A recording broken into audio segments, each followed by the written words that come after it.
Assalamualaikum warahmatullahi wabarakatuh. Selamat pagi menjelang siang, salam sejahtera buat kita semua. Alhamdulillahirabbil alamin. Allahumma shalli ala sayyidina Muhammad wa ala ali sayyidina Muhammad.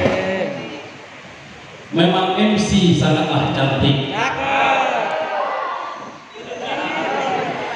MC membawa acara sangat meriah.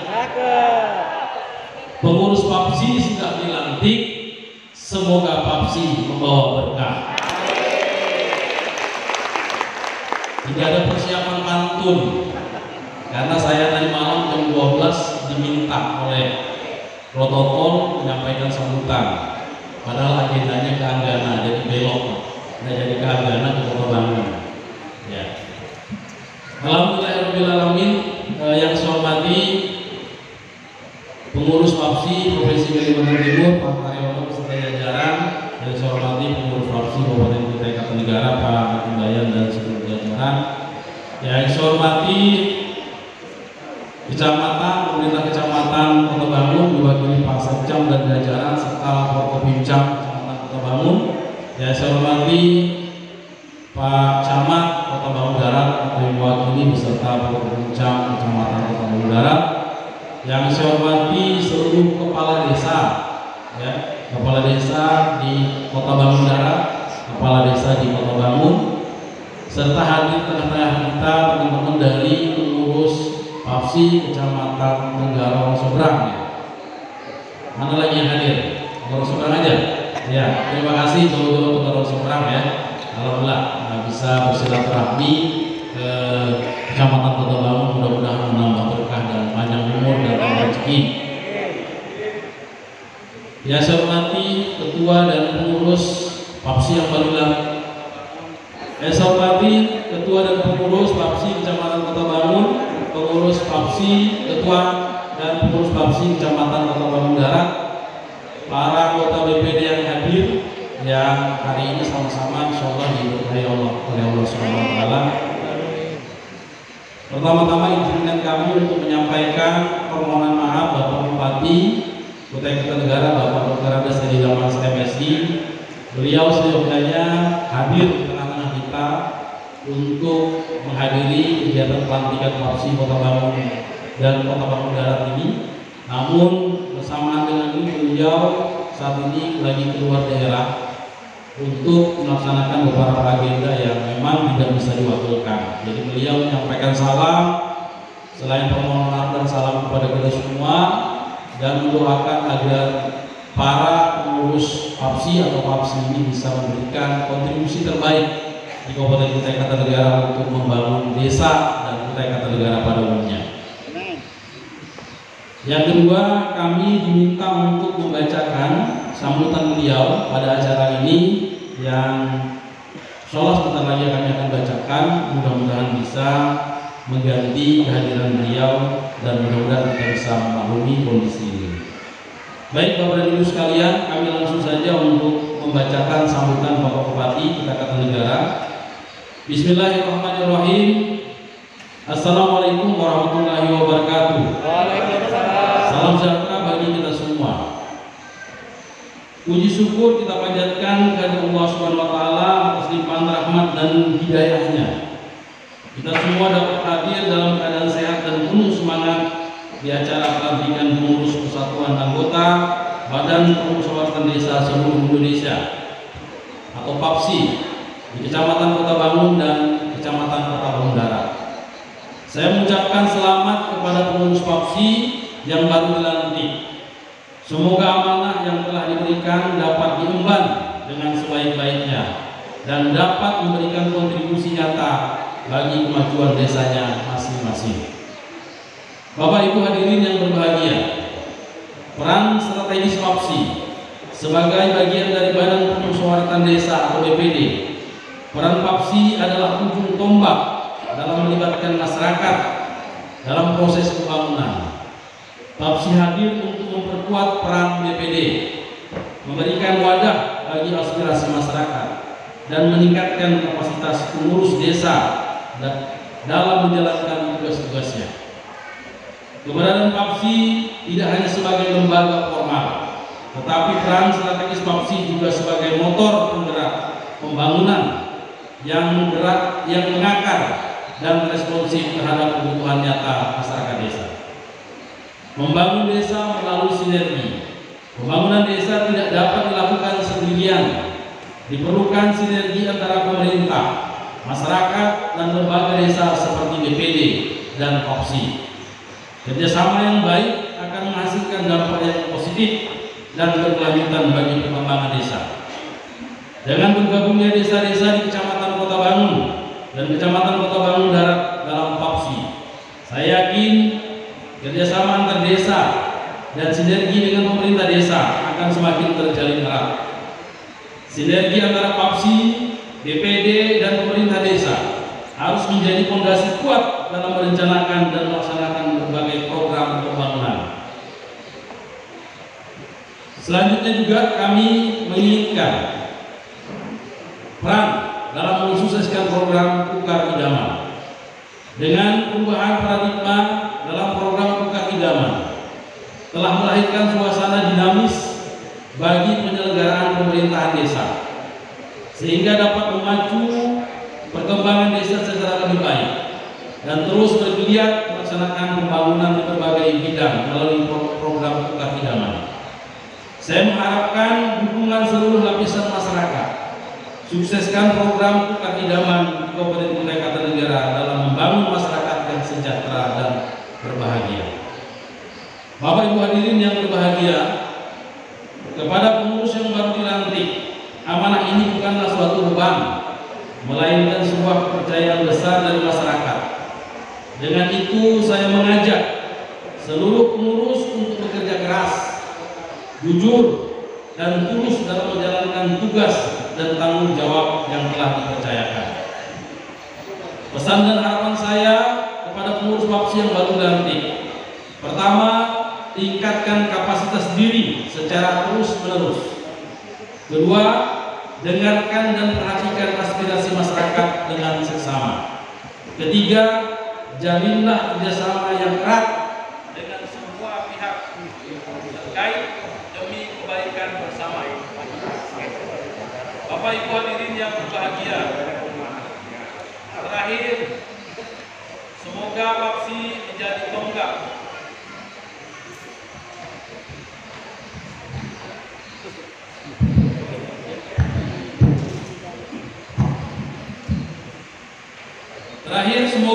menjadi tonggak kebangkitan desa di Kota Bangun dan Kecamatan Kota Bangun Darat.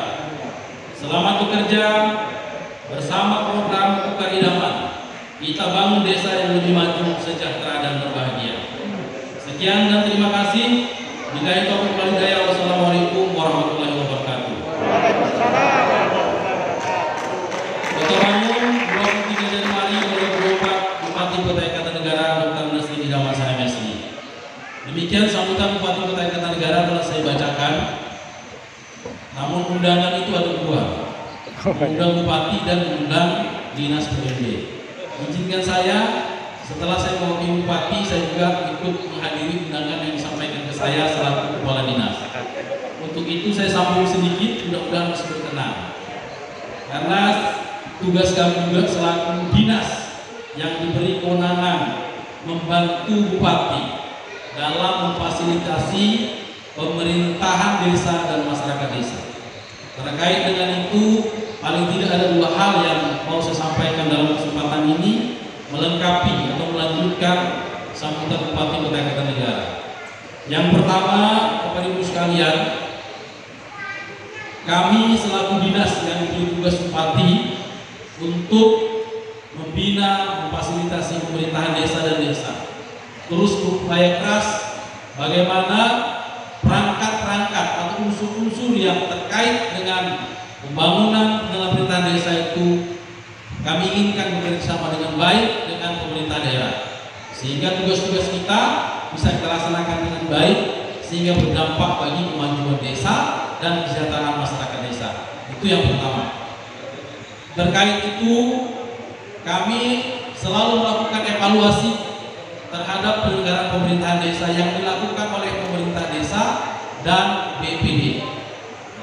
Alhamdulillah, khusus BPD melalui PAPSI Kabupaten Kutai Kartanegara. Saya ingat sekali pernah menyampaikan usulan di tahun 2021 akhir. Kebetulan saat itu saya masih menjabat sebagai kepala bagian tata pemerintahan. Sampaikan ke Bupati, diturunkan kepada Sekda, diturunkan kepada Asen 1. Terakhir saya disuruh memproses permohonan PAPSI itu. Dan kebetulan juga saya dipindah tugas menjadi kepala dinas di awal tahun 2022, tepatnya di Maret. Maka tugas itu semakin dilekatkan kepada saya untuk menjawab usulan PAPSI itu. Alhamdulillah sudah saya laporkan dengan Pak Bupati, semua usulan PAPSI di tahun 2021 sudah diwujudkan. Betul tidak? Betul Pak ya? Tidak ada satupun yang tidak diwujudkan ya, selain sekretariat. Sekretariat ini kenapa belum kami wujudkan? Evaluasi kami, saya melapor kepada Pak Bupati, Pak Bupati jangankan sekretariat, gedung BPD itu masih ada yang dibuka kalau di desa-desa itu. Nanti kalau kita kasih sekretariat, jangan-jangan nggak dibuka juga. Nah, saya izin ke Pak Bupati, saya akan mengaktifkan semua gedung-gedung BPD se-Kutai Kartanegara. 193 gedung harus dibuka setiap hari. Tekad saya itu. Ya, selagi saya dikasih izin, dikasih amanah untuk menjadi kepala dinas PMD, saya akan pastikan nanti 193 desa kantor BPD-nya harus dibuka setiap hari. Karena ini untuk menjawab ya statement negatif dari pemerintah desa dan perangkatnya. BPD itu jarang turun, kantornya berkelawar. Ya, Pak Bupati juga menemukan kantor itu bukan dihuni orang tapi dihuni ayam-ayam dan kucing-kucing. Termasuk saya. Nah, ini tugas kita bersama. Kalau ini belum tuntas, maka saya izin Pak Bupati jangan dulu dikasih sekretariat PAPSI di kabupaten. Tapi itu saya tidak salahkan kepada BPD. Itu salah kita semua, termasuk saya. Untuk mengajak teman-teman BPD, aktifkan, buka, karena BPD itu pelayan masyarakat. Masyarakat itu tidak menunggu jadwal BPD buka, dia membutuhkan pelayanan. Tapi setiap saat harus disadari itu. Pak, kami kan jam kerjanya kami sendiri yang ngatur. Betul. BPD boleh membuat tatip mengatur jam kerja. Ada yang seminggu 1 hari, ada yang seminggu 2 hari, ada yang seminggu 3 hari, bahkan ada yang 5 hari. Silakan. Yang sehari tidak salah, yang 5 hari juga tidak salah. Karena itu diberikan kewenangan. Maka kalau ada kepala desa yang menyalahkan mereka tidak turun tiap hari, saya salahkan. Kepala desa salah. Sepanjang tatipnya yang dibuat itu mereka turun, mengatur mereka, kami sehari aja gitu seminggu, tidak salah. Ada yang mau 5 hari, boleh, lebih baik. Ya, insya lebih berkah penghasilannya. Tapi kami sudah membuat mekanisme, aturan juga sudah membuat ruang. Seperti apa kantor BPD bisa buka setiap hari? Maka disebutkan dalam regulasi kita, BPD boleh mengangkat 1 staf BPD. Boleh. Staf itu yang membuka tiap hari kantornya, karena staf itu digaji bulanan. Ditambah kalau boleh, supaya kantor ada berkelawar, tidak ada tai-tai apa di situ yang enak, diangkat petugas kebersihan. Boleh melalui desa, petugas kebersihan kantor BPD. Kalau banyak sekarang mungkin sudah punya laptop, sudah punya infocus, sudah punya TV, takut kantornya dimaling, boleh mengangkat petugas jaga malam untuk kantor BPD. Boleh. Itu sudah kita beri ruang. Jadi tidak ada alasan kantor itu saya datang dan buka. Saya cek telepon ketua BPD, kenapa nggak buka? Pak, itu bukan jam kerja kami kan turun 2 hari aja Pak. Loh, saya bilang stafnya ada. Kenapa stafnya nggak turun? Staf BPD itu wajib turun tiap hari, karena dia digaji seperti staf desa.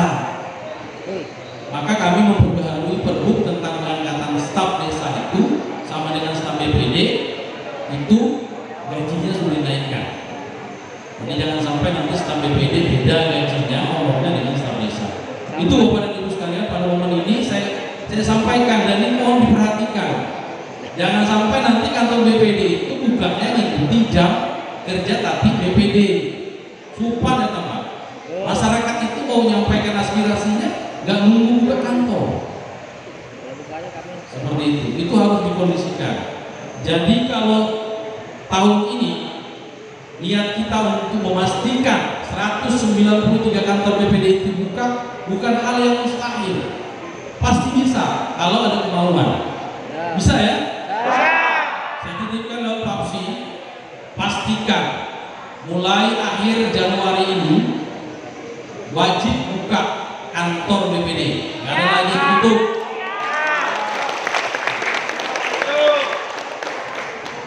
Ini juga menjawab kenaikan 160% tunjangan BPD. Kalau mau naik lagi, pastikan itu dulu sukses. Saya malu mintakan lagi Pak, kalau itu nggak terjadi. Ya, kalau masih bupati jalan-jalan, lihat tulisan kantor BPD desa A tutup. Bahkan bupati kunjungan BPD-nya nggak ada yang hadir, nggak ada muka-muka BPD hadir. Itu bagaimana kita mau mengangkat, menyuarakan aspirasi BPD pemerintah daerah. Nah ini yang harus jadi nanti kalau Papsi musyawarah, Papsi raker itu yang membicarakan bagaimana mengaktifkan BPD ini berdaya guna untuk kebaikan desa. Jangan menuntut kesejahteraan tapi tugas fungsinya tidak jelas. Saya memahami ada yang 5 anggota BPD, ada yang 9, ada yang 11. Itu kan bermacam latar belakang. Ada yang pendidikannya paripurna, ada yang pendidikannya hanya SD atau SMP, terus ada yang punya kesibukan luar biasa. Tapi itu jangan dijadikan alasan. Ketika mau jadi anggota BPD harus mau mengerjakan tugas fungsi BPD seperti itu, supaya apa yang diminta itu bisa semuanya diwujudkan kembali. Ini bantu saya Pak Ibu sekalian, ya siap ya? Siap. Alhamdulillah. Mudah-mudahan semakin banyak terbentuknya Papsi di setiap kecamatan. Ini bisa memperkuat tugas fungsi BPD dan memperbaiki kinerja BPD. Akhirnya BPD itu bisa eksis, bisa muncul di semua desa. Ya, izin menanggapi tadi apa yang disampaikan oleh Ketua Papsi Kota Bangun ya. Ini minta BPD dilibatkan. Salah statement itu. Jangan minta BPD dilibatkan. BPD itu diminta tidak diminta harus terlibat di dalam urusan penyelenggaraan pemerintahan di desa. Jangan nunggu. Kalau tidak dilibatkan salah. Ya, sudah jelas kewenangan BPD apa, kewajibannya apa, haknya ada. Kalau tidak dilibatkan, ya kadang-kadang orang lupa melibatkan. Kita yang dilibatkan itu harus proaktif. Itu tugas BPD. Ya. Jadi keliru tadi. Maka kesempatan ini jangan merasa salah, tapi itu harus diluruskan. Jangan minta dilibatkan, libatkan diri. Karena BPD diberikan ruang itu, betul ya? Ya. Apa ya? Ya. Kalau nunggu ya, sampai kapan ya? Pasti. Apalagi BPD dan kepala desanya nggak cocok, mungkin saingan beda politik, jelas nggak bisa dilibatkan. BPD melibatkan diri sendiri, ambil perannya. Bagaimana menyerap aspirasi? Kalau desa nggak bagus ngurusi masyarakat, BPD yang bagus ngurusi masyarakat. Bagaimana BPD setelah menyerap aspirasi diolah data-data itu dijadikan suatu perencanaan yang berkualitas, yang memang bisa diimplementasikan berdampak pada masyarakat. Jangan apa yang disebut desa itu yang ditulis dalam daftar. Desa masyarakat itu mengusulkan kadang-kadang pakai nafsu, tidak melihat kebutuhan. Makanya BPD itu setelah menyerap aspirasi diolah aspirasi itu. Apakah memang betul ini untuk membangun desa, untuk perbaikan desa, atau untuk kepentingan kelompok atau pribadi? Seperti itu. fungsinya BPD. Kalau tidak diolah, nanti ada orang tokoh preman di situ, panggil BPD sini, olahkan gangnya, olahkan gang. Karena BPD nggak paham tulis. Pada saat musrembang baca ini usulan gang. Padahal di gang itu satu rumah saja, rumah preman. Itu namanya BPD tidak bisa mengolah usulan. Kalau posisinya seperti itu, ya BPD gak eksis, maka ditertawakan oleh pemerintah desa. Tapi kalau BPD bisa mengolah mana yang prioritas, mana yang ketika itu wajib dibangun akan merubah potret desa, akan merubah wajah desa, membawa desa itu lebih baik, lebih maju, pasti kepala desa langsung down lihat BPD yang seperti itu. Itu nggak perlu banyak bicara, nggak perlu banyak protes BPD, tunjukkan kinerja, maka kepala desa akan lihat.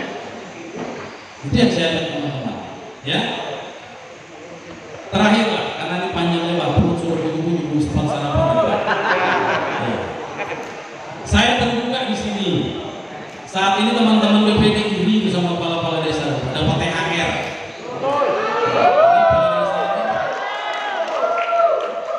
Bapak Ibu, pertama saya sampaikan, tahun 2023 saya yang dimaki-maki, diteriakin kepala desa dan perangkat desa.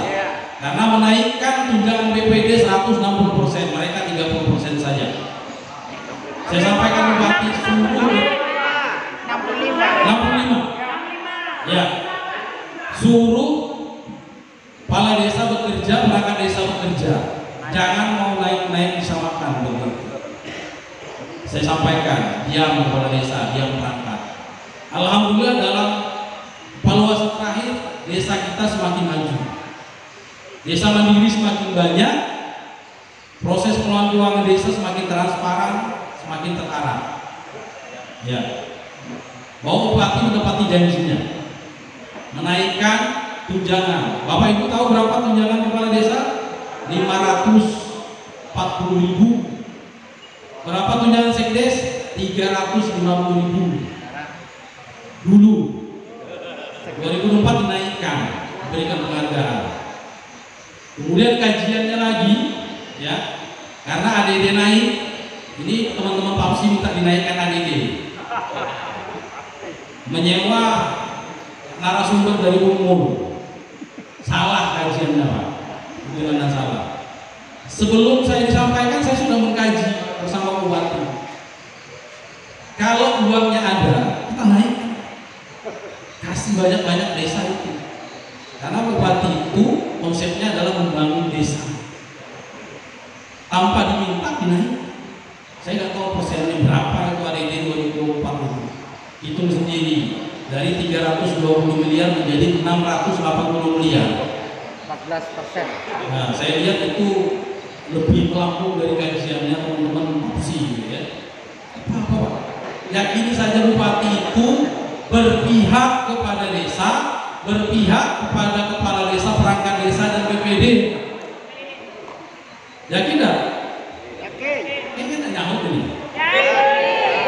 Harus pertanyaan yakin. Buktinya BPD, semua yang diusulkan di 2021 disetujui semua. Izin, sekarang BPD ini mungkin kesal sama saya. Kenapa nggak dikasih THR? Kalau saya ini terbuka, ya. Kalau sekarang kepala desa muji-muji saya, Pak. Ya, muji saya. Dapat THR, tunjangan naik. Coba kemarin BPD muji-muji saya di 2023 itu. Iya, sekarang aja yang musuhin saya. Termasuk gara-gara teman BPD menghadap bupati, saya dimarahin. Kenapa itu? Kalau Pak, saya sudah rapat dengan inspektorat, saya sudah rapat dengan bagian hukum. Kajian kami, THR itu masih abu-abu untuk BPD. Saya tidak berani membuat kebijakan yang nantinya akan menjerumuskan pimpinan. Itu jadi, tapi Pak Bupati pesankan, abu-abu itu kan ada celahnya bisa, tapi saya harus berdalam dulu, karena saya perlu adjustment atau penguatan dari salah satu OPD yang bisa menguatkan apa itu badan riset daerah Perida. Kalau nanti kajian THR BPD itu oleh Perida boleh, maka akan kami ubah bentuk THR BPD boleh. Banyak-banyak tahajud, banyak-banyak doa ya.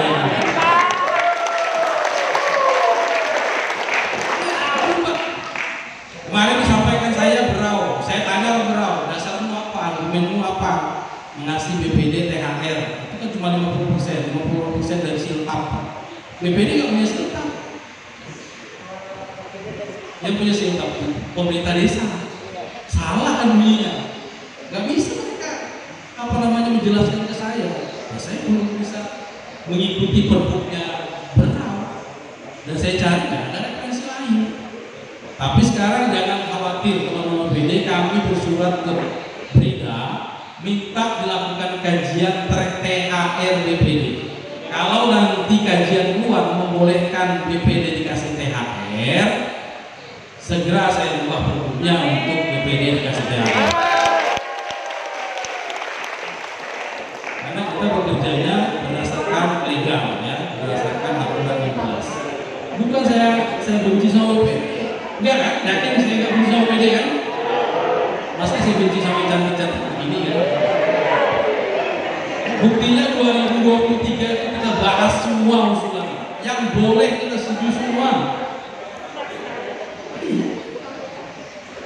Bukan saya menghalang-halangi THR itu, tidak. Bupati pun tidak. Bupati marah-marah, kenapa tidak dikasih?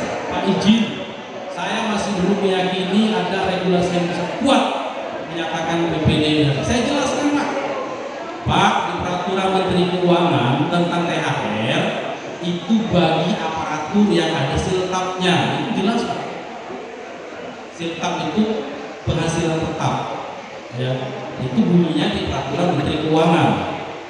Nah itu yang menjadi dasar kemarin. Sementara saya lihat BPD itu hanya diberi tunjangan, tapi tidak berhenti Pak, itu baru koma.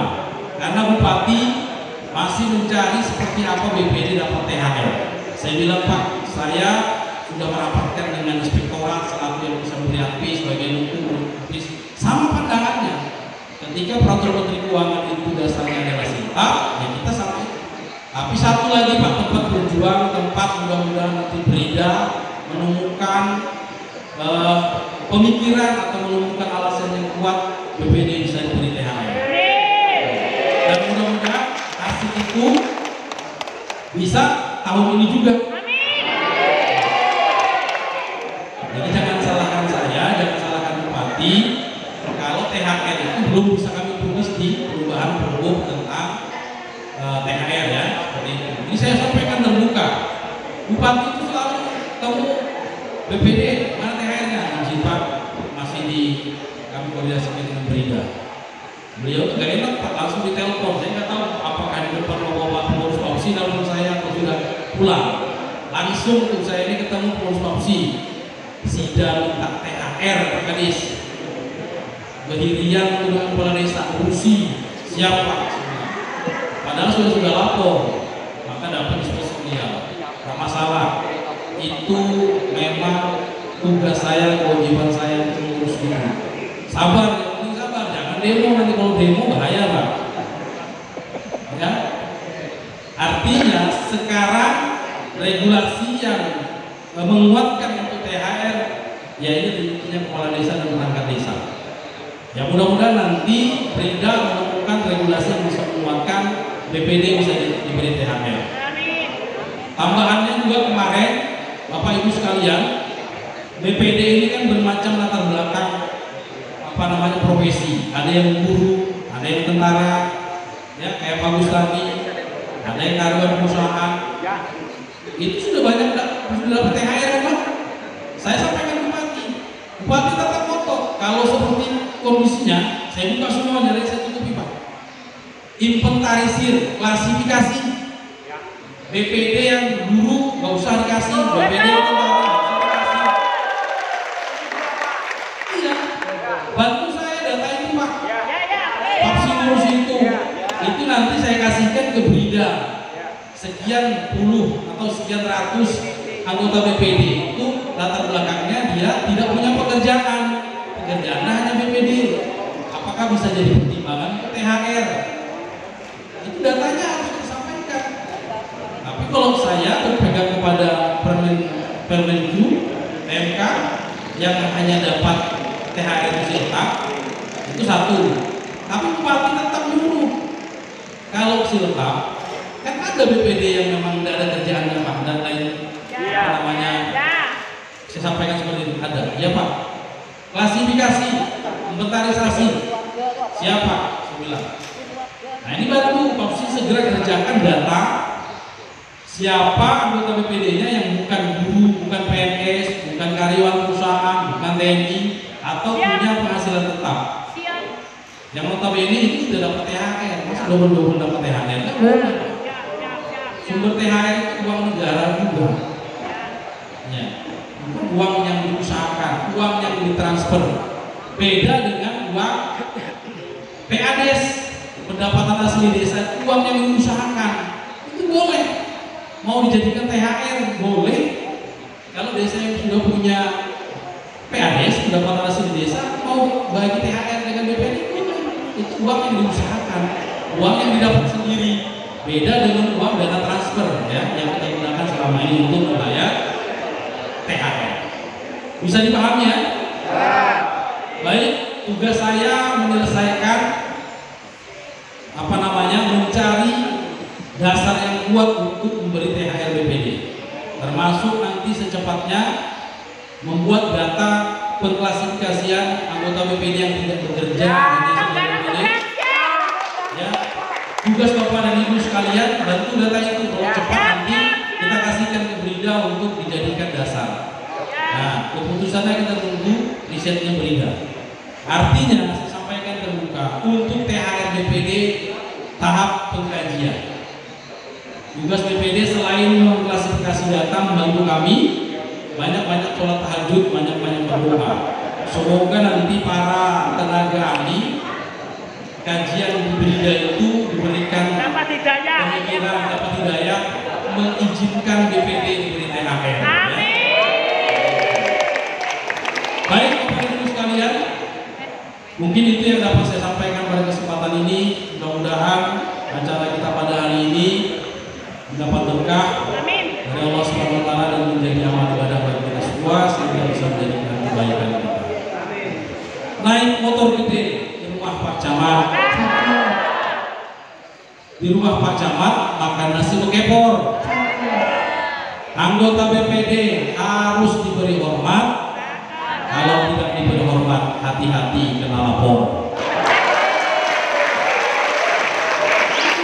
Desa impian, desa yang bersih, cukup siang, dan terima kasih. Assalamualaikum warahmatullahi wabarakatuh. Terima kasih Bapak Arianto yang ganteng untuk sambutannya. Acara selanjutnya